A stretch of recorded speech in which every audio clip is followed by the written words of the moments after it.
I'm Amy Jo Martin. Welcome to the Why Not Now show.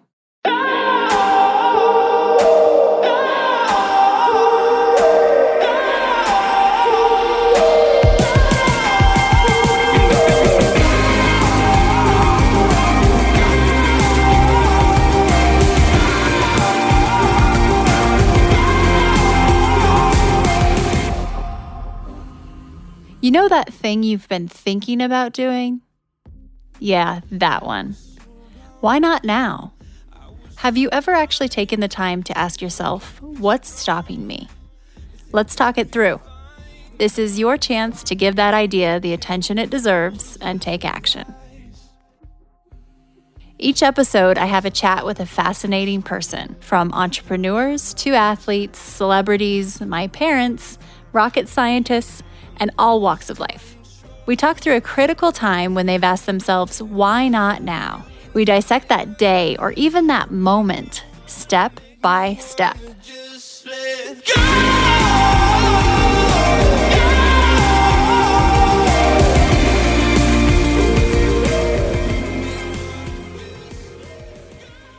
Danika Brysha is an entrepreneur, plus-size model, and icon for taking action. Her career was thriving as a plus-size model until she began to lose weight. She went from being on top, earning a healthy 6 figures a year, to getting a pink slip on her door, going into 6-figure debt, and living in her parents' garage. She started a meal delivery business from nothing and began to work her way back. Recently, Danika wrote a check to pay off the final portion of her debt, and she's thriving. In this episode, she talks through what happened the moment she decided to take action and shift from having a debt-centric mindset to a mindset of abundance. Danika shares the literal step she took. It's brilliant and it's powerful. After doing this one thing, the rest began to fall into place. All right, everyone, I've got an announcement. As of today, we are officially enrolling for the 2021 Renegade Accelerator Program, formerly called the Renegade Brand Bootcamp. Okay, so who is this program for? What is it? The Renegade Accelerator is for driven female leaders, executives, and entrepreneurs ready to massively increase their impact and income. The program is for like-minded, like-hearted women all over the globe. The experience is intimate, live, real-time, virtual, and it's led by me. Our curriculum is equal parts education, practical education, collaboration, and accountability. In the accelerator, you'll learn directly from me, and I share everything I've learned over the past 20 years in business. We meet in real time to learn, discuss, and grow together. This is high touch. I'll teach you a variety of things, from personal branding to the business side of public speaking, podcasting, publishing, marketing partnerships, how to productize your intellectual property, and we even talk about investing. I teach you all about the different types of investing in order to build your personal wealth. You will also learn the renegade mentality, which is a key ingredient in your success to generate real results. This program is the career love of my life because I get to curate a mosaic of driven, like-minded, like-hearted women who come together to lift each other and themselves up to the next level. After the Renegade Accelerator, you become a member of my top-level alumni community. This group of unmatched women who are making a positive impact is personally curated by me. The relationship building and networking opportunities are endless, and this collective of real, valuable connections will be something that you have forever. If you're at the point where you are ready to take action and accelerate, head to renegadeaccelerator.com. You can sign up for more information where I will guide you in determining if the program and the timing is right for you. If not you, then who? And if not now, then when? Why not now? Head to renegadeaccelerator.com.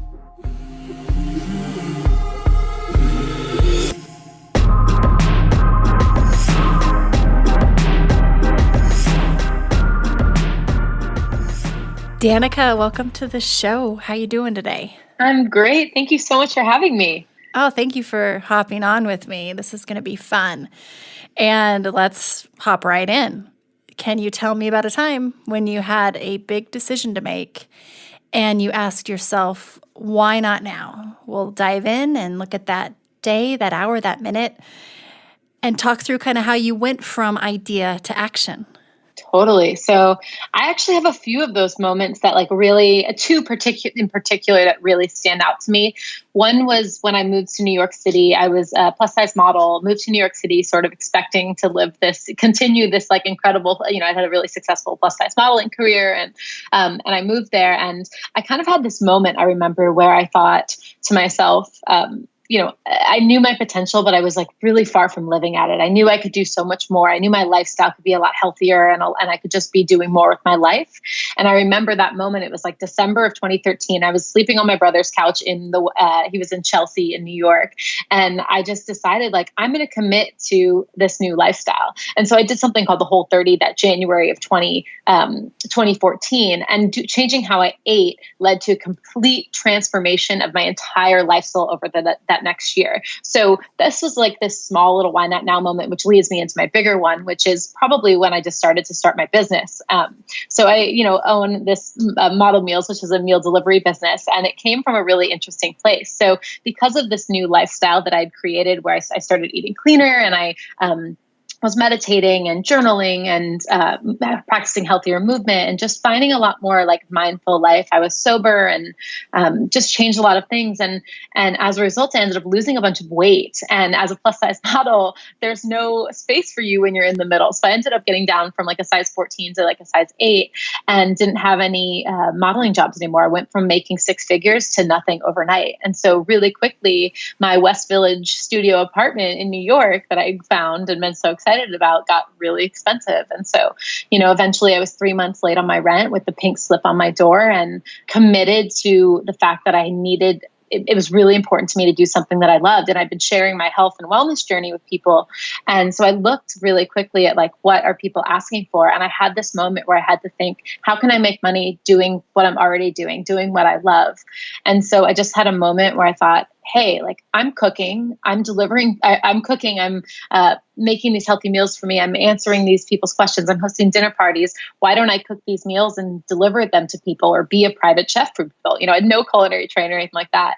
And so I just had that moment where it was like, I don't really have a choice. I am in a horribly depressed state. I was, the financial burden was weighing really heavily on me. And I don't think I was ever someone who would say like, I'm depressed, but I can look back now and realize that all of those behaviors were there. And so I just posted something on Instagram in that moment and said, does anyone want a healthy chef in New York City? And I had a couple people say yes. And so it kind of morphed into this meal delivery business and I called it Model Meals. And I started cooking out of my apartment and delivering those meals around New York. So that was sort of that catalyst moment where Model Meals was birthed, where it was kind of like, what's my other option? Wow. Okay. There's so many facets that I would love to dive into because one of the reasons I reached out to you, and for the listener's sake, just a little bit of background here.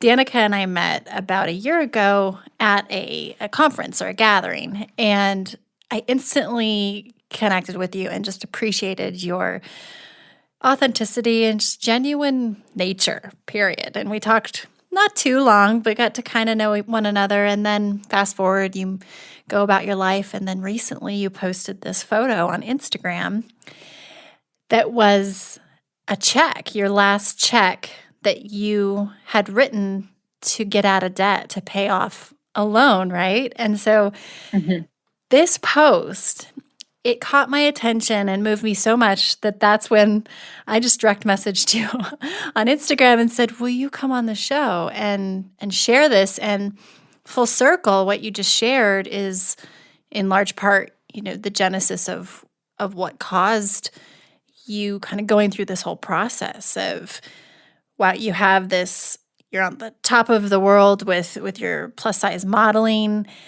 and then your decision to do what's best for yourself and be healthy and eat well actually causes you to lose that career and job for a period of time.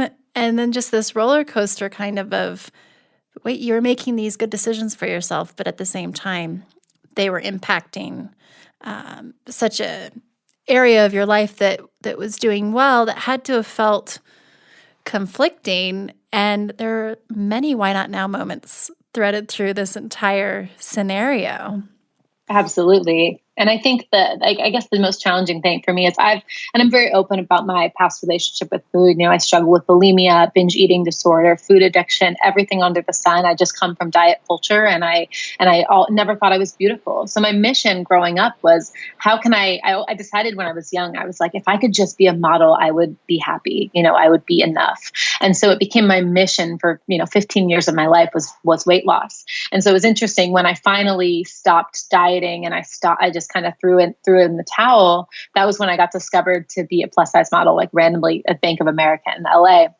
And so for me, I've done so much work to get to a place where I kind of just let go of the reins and was like, I'm done trying to lose weight. I'm done trying to be someone that I'm not. And it was so interesting that, of course, the second that these changes start coming from self-love, and they don't come from this place of, I hate my body, I want to change it, things stick, right? And it was this totally backwards experience for me that ended up turning into me creating the business of my dreams. But at the moment, you don't know that. At the moment, it's miserable.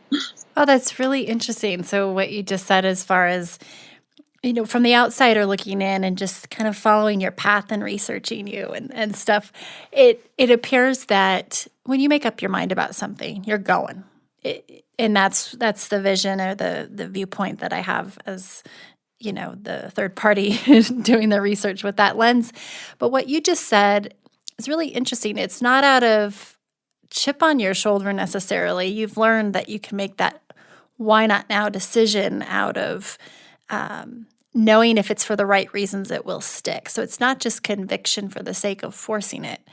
It seems like you've found a really healthy way to have that. It's like healthy grit, kind of. Oh, I love that. Yeah, totally. Healthy grit. Interesting. I don't know where that came from, but it actually. I like it. So then let's go back to, you're in New York City. All of a sudden you go from this 6-figure lifestyle into not making money because you've become healthier and you're eating well and losing weight. And so there isn't a place for you as a plus size model. And what you wrote in that Instagram post clearly resonated with many people because it just went completely bananas. And I was scrolling through reading these messages. When you decided to start Model Meals, what was that very, very moment? Do you remember what the day was? Do you remember where you were? Because so many listeners, they're also on the verge of actually doing something that they've been dreaming about. Yeah. I think for me, I find a lot of inspiration in my community. So I had a smaller social media community at that time.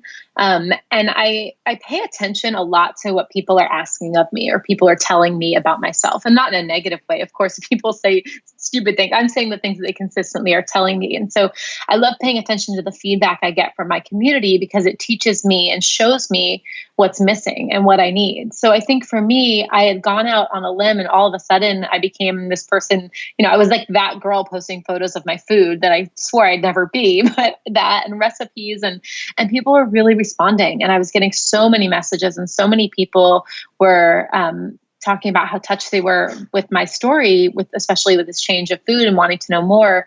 And so I decided that I wanted to give people that feeling first. So I'm trying to remember, I would say I know I was in my apartment, and I can almost remember the wall I was facing and putting that post together. I also printed out flyers with my face on it and my Instagrammed food and put it in my my apartment building as well. So it was kind of like, this is what I want to share. This is important to me. And I had gotten a job working at a juice shop in the meantime, just to make some money, which doesn't add up. When your rent's $3,000 a month and you make $8 an hour, it doesn't necessarily add up, even if you're working all the time. So, Sure. So I was determined to do something else. And I think in that moment, I just thought, I just thought, like, let's put it out there, and the net will appear. I'm a really big believer, as cliche as that is, the leap and the net will appear is kind of how I've lived my life in the last few years. And it has not steered me wrong whatsoever. It's always been about, I'm going to commit to something first, and then I'll figure out how I'm going to make it happen. So I'm very much of the mentality that we only need to know where we want to go, not how we're going to get there. And so that sort of guides all of the choices I make, whether it's my coaching program I just launched or this event series we're doing now. I kind of was just like, let's do this, and then we'll figure out the pieces. So I think if we can kind of learn to trust in that and just trust in the idea versus the process, like trust in the idea before the process, I think a lot of us will just go for things, without sort of all the anxiety and worries and fears that come up if you start thinking about how you're going to get there. That's so good. And so social media, the Instagram post was a big portion of your why not now moment, it feels like, because you were actually putting yourself out there and going to have to be accountable to whatever the result was, and putting yourself forward. It's really cool to see, and I'm noticing this more and more, not only with the show, but also some of the other things I've been doing on social recently, is people are using social as an accountability tool or as a feedback loop that really helps them get over that bridge from idea to action. And it just happened this week, actually. Sometimes I'll just post on Twitter, hey, I have some free time. Is there anything I can do to help anyone? And it's kind of selfish because I'll do this sometimes when I need a lift and help by helping. Obviously, that's how it works with serotonin, is you end up helping others and you feel good too.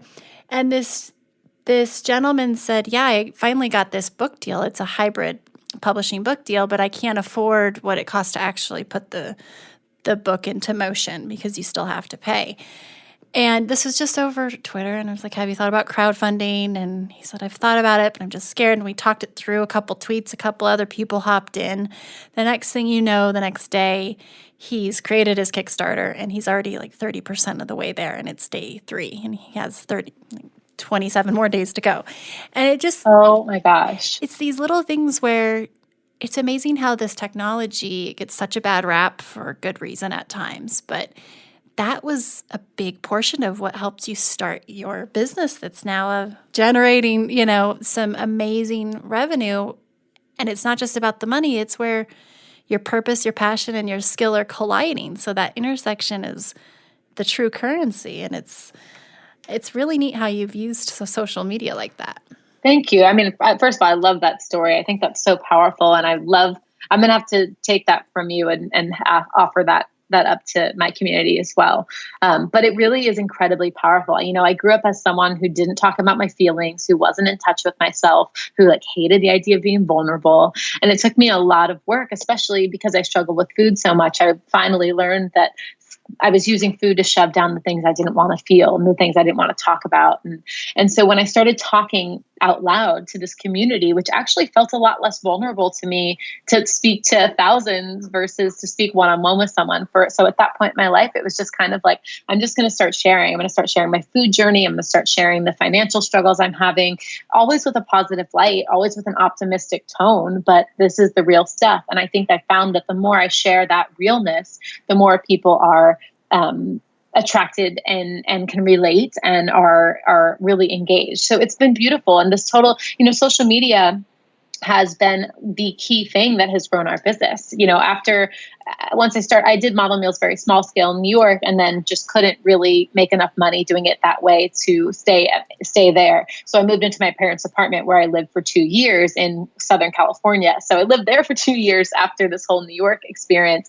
And only just recently, just under a year ago, was able to move out into my own place, was able to pay off the 6 figures of debt I'd gotten into. So it just takes time, but that why not now moment there and a bunch of little ones to follow and, before it are the things that had I not done them, I'd be in a completely different place. So I think I take that, I think my lack of my procrastination skills in terms of doing things actually serves me really well in this space of why not now, because I'd rather just commit to something and then figure it out. And I think that's the thing that, I'm coming back to it again, but really if we can just decide where we want to be, commit to that, and then trust that we'll get there as long as we're just committed to the destination. I think that's the only thing that we really need to do to take action.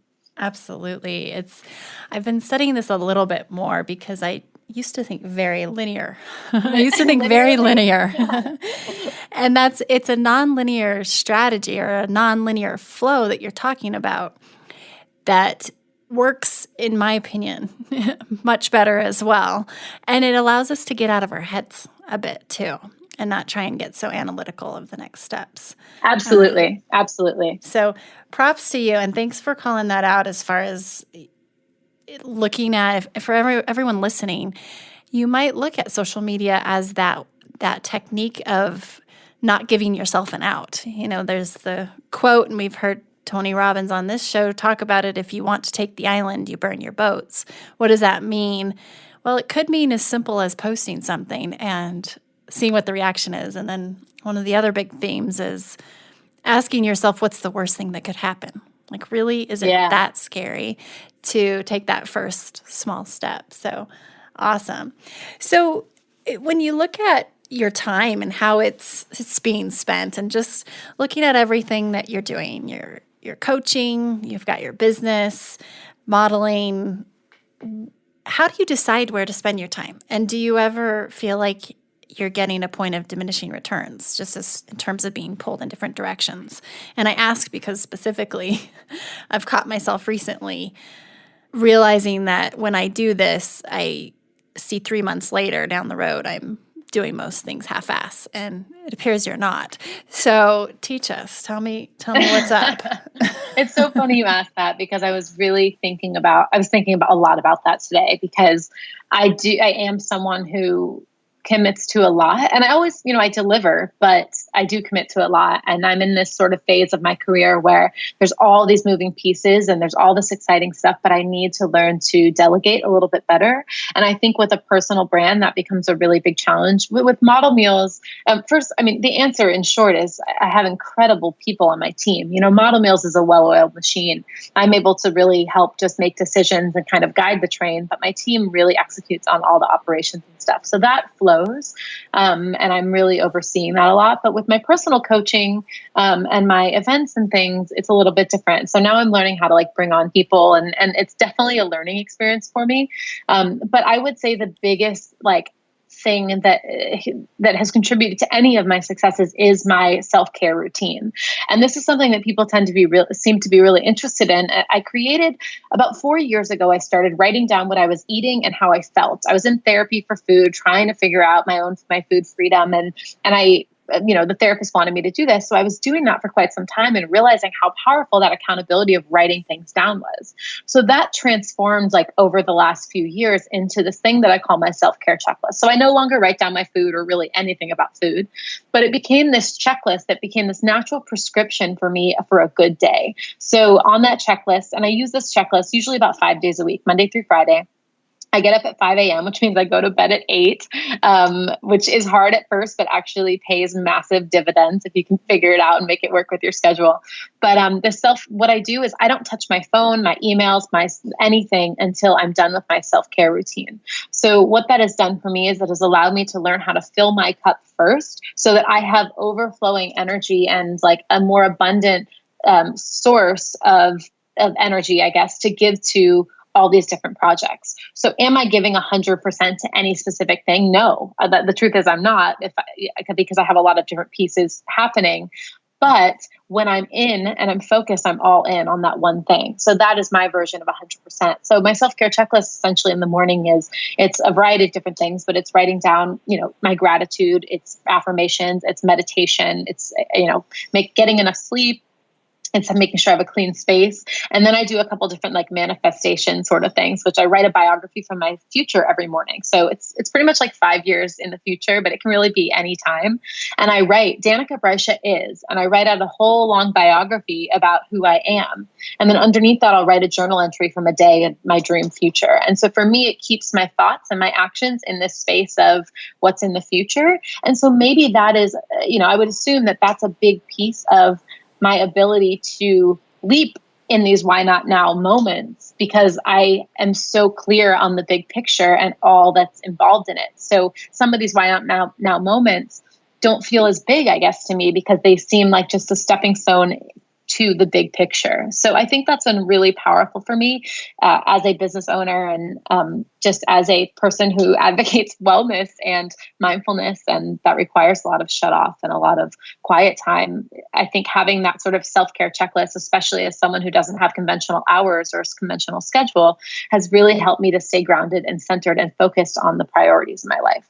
Oh, wow. Yeah, absolutely. That makes sense because your foundation too, if those are your priorities before anything else and the non-negotiables, then you're fully optimized throughout your day as well. I mean, it's really interesting strategy. And how do you then avoid, I call it shiny object syndrome. So I'm sure there are lots of things crossing your path because you are becoming more and more high profile. The momentum's there. You've got your business and all these other facets. So how do you discern between what is a distraction and what you truly want to take on or add or consider even and vet as another thing you might want to do, add to your plate?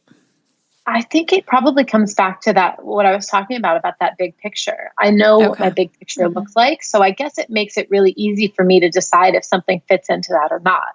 But Mm-hmm. that being said, I'm the first to admit that I easily will get lost, scanning social media or something like that. So I have to be pretty disciplined about that. And I also have to acknowledge that when I'm teaching a workshop to 100 people or I'm answering to one individual person's direct message on Instagram, that's equally important to me because, and I learned a lot through Gary Vaynerchuk as well in terms of how you nurture each individual person. I constantly remind myself that the people, those numbers on social media, those are human beings. There are people behind there that are engaging with you and are committed, and each person deserves that attention. So can I answer every message or email that I get? No. But do I make it an effort to put out the energy that I can without sacrificing my own self-care and well-being? Yes. And that kind of becomes the priority. So there are a lot of different things that cross my plate, and I'm 100% guilty of saying yes to too much. But I'm learning, and I'm learning where I can delegate and where I can have people come on and help me. That was the big thing with model meals, especially. I did it very small scale in my apartment. I had like 10 clients max, which, by the way, it's illegal to cook in your apartment with your dog, but that's a whole other piece of it. But so when I moved to California, and I was even more defeated at the age of I was like 27 to 29, I lived in my parents' garage, thinking, and I had so many other expectations of where I would be by that time in my life. And so when I moved to California, I had that real recognition of I can either own 100% of a $10,000 business or 50% of a $10 million business. And so one of my girlfriends from college, her name's Camille, is my other half with Model Meals. And I brought her on to be my partner. And I'm so lucky. We work so incredibly well together, and we have very different strengths. And so I think, like, in terms of a lot of the things that I do, I am the face of my brands and the different pieces, but there are so many incredible people there helping out. And more with each day, as my responsibilities and obligations grow, I'm asking myself the question, what do I need to do specifically? Like, what can only I do? And how can I delegate the rest? So it's really hard for me, but I will say that every time I take the risk and I delegate to someone, they almost always impress me, and it almost always makes life easier and my businesses elevate. So I'm just trying to get comfortable with what that looks like, and how do I make the time to spend more time training the right people to do things and like invest that time up front so that pays versus just saying to myself, oh, I could do it faster without explaining it and just do it over and over and over for the next 40 years. Oh, that makes a ton of sense. And it's easier said than done, right? But it's so true in terms of focusing on what you're uniquely qualified to do, because that is your value, and being able to figure out other scenarios for the rest of the stuff. So is there anything you've been thinking about doing, Danika, that now you're asking yourself, why not now? Okay, yes. There's a couple things. So one was something that just came to fruition this weekend, and I had essentially another why not now moment. our brunch series events, which is my boyfriend is a chef, and we just started hosting as of January monthly events at our house where there's a different topic. So January, people come over, they have a healthy brunch, there's different activities. And we talked about building a self-care checklist. So I taught everyone how to do that and how to set goals with, good accountability that actually lasts. So our February series is all about self-love, body positivity, and freedom from negative negative food relationships. So we're getting so much demand everywhere, or like so many people asking for us to come to their cities, that I just kind of this weekend decided, let's do a tour. Let's take this thing on tour. Let's leave for 2 months, like either rent an RV or just tow a trailer and get our Airbnbs. So now we have sort of one of those moments, and that's what we're working on right now, is this brunch series tour. And then the thing I haven't necessarily leaped into yet, there's 2 things, I guess. One is my book. I've been working on it for a long time, and I'm so overwhelmed by it and the process of it. And I don't think it would actually take as much time as I'm assuming it will take in my head, but I'm just sort of overwhelmed by how big it is. So that's something I really need to be chipping away at, and as well as there's something I want to start, which is a morning, essentially like a workout class, like you would go to yoga, but it's virtual and it's for your soul. So you think Soul Cycle, but you actually log into a system, and I'm teaching a morning self-care class where there's different quotes and there's different writing activities, and there's meditations, and it's just a space to get mindful and get together and do that. So that's the thing that I feel really good about and really excited about, but haven't necessarily leapt on yet. Amazing. And you're still modeling too, right? I am. So when I was living in New York, I was really quite extreme. I come from a very, very successful background of restricting food. And so I had to really learn what my food freedom looked like in terms of eliminating food rules and finding some balance. So for me, it's taken a lot of time to get to a place where my body settles at its natural place, because I can eat really, really clean, but I found myself binge eating even on healthy stuff. So I had to totally reprogram my back end, if you will. Mm-hmm. And what I mean by that is the way that I deal with my feelings and the way that I'm using food to numb, the same way an alcoholic might use, alcohol or drug addict or social media or busy or whatever we use to quiet what we don't want to feel. And so I had to totally reprogram that and reprogram my portions and my hunger cues and all that sort of stuff. So I gained some weight over the process of sort of letting go again. And now I'm kind of finding the center for myself of, okay, I understand my portions. I understand how I find peace with food, and have found this sort of sweet spot. So my affirmation is strictly, I carry nothing that does not serve me emotionally, physically, spiritually. And that's what I kind of put into the universe every day, and hope that message navigates me to exactly where I end up. So as of now, I'm modeling, and it's wonderful. And I get to be the woman in the media that wasn't there when I was growing up, that maybe would have made me think I was beautiful as a child. And so that seems really powerful to me, and the industry's changing. So my hope is that there will always be space for me at whatever size feels healthiest to my body. I'm so glad you shared that. And my question in asking if you were still modeling, there were 3 or 4 reasons why, but the top 2 were, it seems like you live such a clean life, if that's even a concept, in terms of what you're doing for self-care, is that you've created a lot of space to do a lot of things and still have amazing energy to be up for them. And then looking back at how you've really kind of flipped your I guess you would say purpose around modeling. It seems, as far as your relationship to it, before and now, to where it's really cool that you didn't even have to shed that when you went through this transformation. And if it serves you at the time, great. And if it doesn't, that's okay.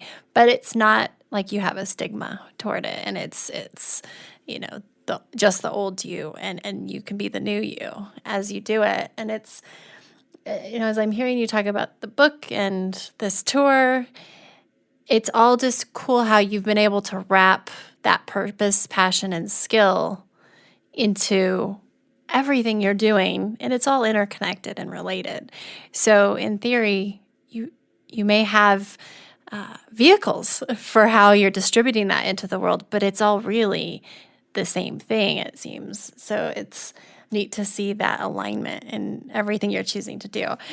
So quick question. I love that you said that. Yeah, I love that you said that because that's exactly it. To me, it all fits together. But I think from the outside's perspective, I'm just glad you mentioned that, because from the outside perspective, it does seem like all these different pieces.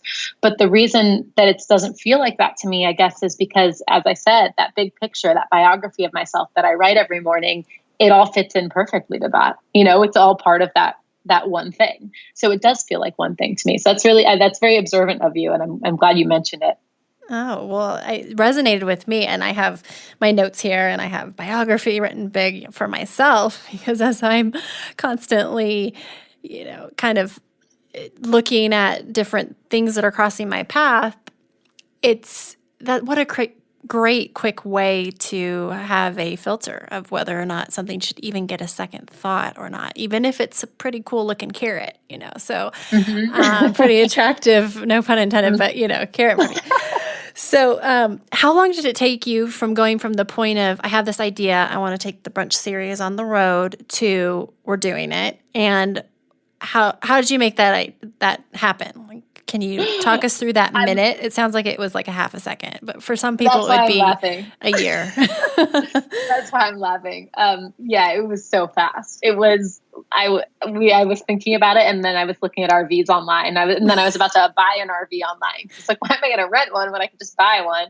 And then I, thought I have to pull myself back a little bit. I don't jump into things necessarily like so fast. And especially something like this requires a little bit more assistance. So my boyfriend came, he came upstairs. I was on the balcony. We're on a little vacation. And I do find for me that the most important thing I do actually in terms of creating these new why not now moments, these new moments of growth and ideas is to make sure that I always create space. So whether that's taking a vacation or that's leaving, I have 2 days a week that one is scheduled as a creative day where I don't schedule anything for 6 hours on my Wednesdays.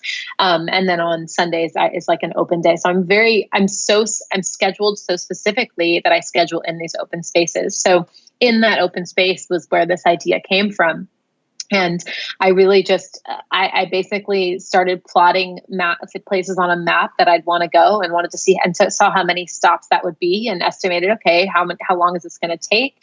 And I started looking at my calendar and make sure that, okay, these are the dates we could do it. And then there's 2 girls that have been helping me who just volunteered to help with brunch series. So I reached out to them, and she said the same thing. One of the girls, Kendra, said, she was like, it's been fascinating to me to see how you go from idea to action in like 3 seconds, like there, and most, I think we've grown up, or we've been taught like you have to have a business plan and a strategy and all this stuff. And that's just not my personality. And the truth is, I really don't think you have to. I really think that we let these ideas of, oh, I need funding and I need, knowledge and I need the certification or whatever to do these things, instead of just being like, let's do them. So we let those fears hold us back from actually taking action. We make all these different excuses for why we can't start.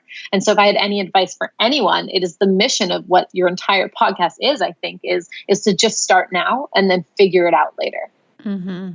And I think learning more about you, and now that people understand a little bit more about your journey and personality, this is a muscle that you've been building, it seems. And I know for me, when you start taking action on things, even if it takes you, 5 days to get from idea to action at one point, if you continue to practice and build that muscle, eventually it gets quicker and quicker and quicker. And then you just find yourself jumping over that bridge of fear quicker, because we all have it and it's all there. It's just a matter of sometimes it gets a little lower, easier, and it's practice, really, kind of, I guess you'd say, working out that why not now muscle.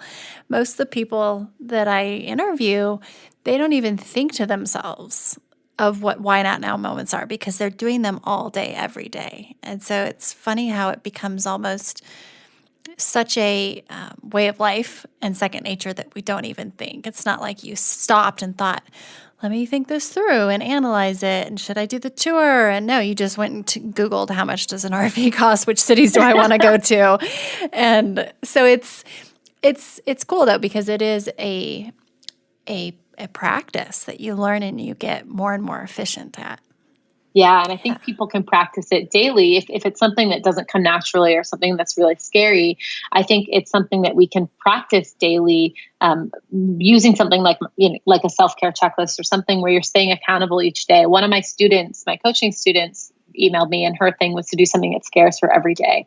Something like that, where each day you're writing down what you did that scares you. And I think just overcoming those little fears each day, and even if in the tiniest ways, like just the smallest things can make a big difference. So I agree. I mean, I think everything in this life is consistent, small pieces of action each day. I'm not someone who believes in changing everything at once or making these big goals. My clients, if they want to meditate, they're only allowed to commit to 5 minutes of meditation a day. It's these very small changes coming from a place of empowerment because we succeed at them that makes us do it again and a little bigger the next time.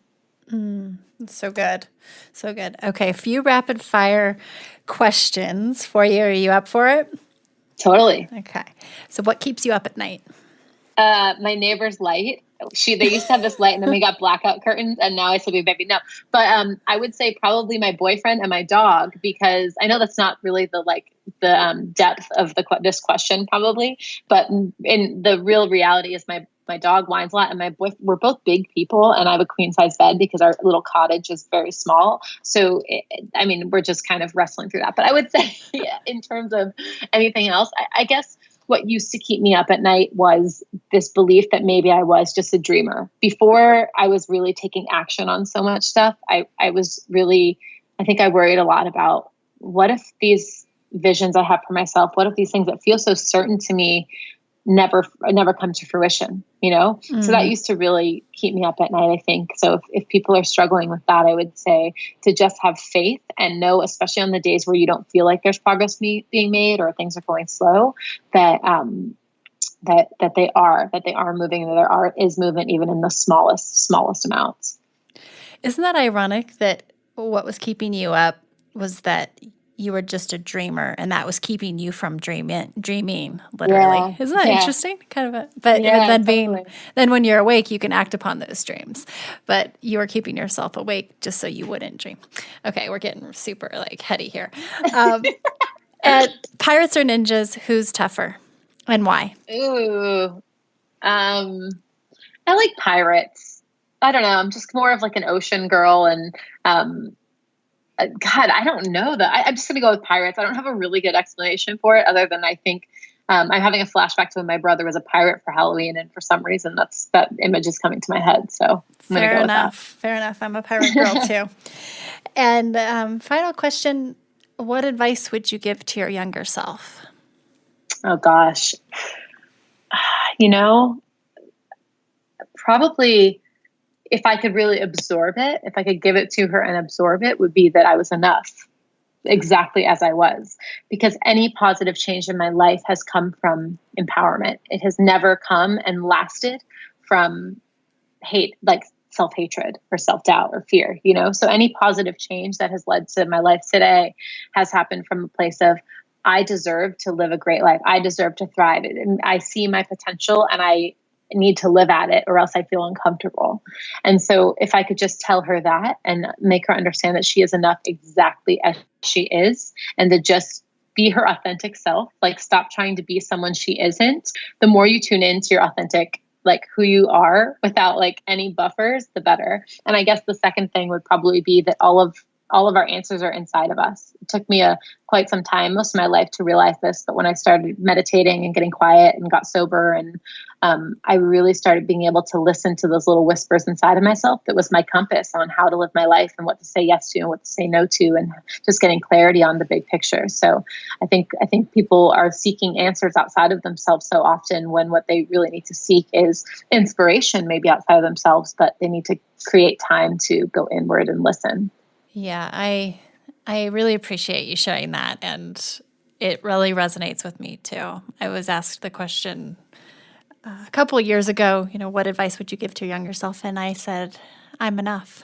I would tell her I'm enough. And so I feel the exact same way. And one of the reasons I reached out to you to come on and share and chat with me was because of how genuine you come across, especially on digitally and on social media. So Thank you for that. And Thank you. I'm so grateful for this conversation. Me too. It was such an honor to be on, and just this concept is so important. It's that place that determines our future, whether we get stuck and afraid or we move forward and we take the risk, And so I'm just so glad that you're cultivating that conversation with so many incredible people. I'm in such great company and honored. So thank you.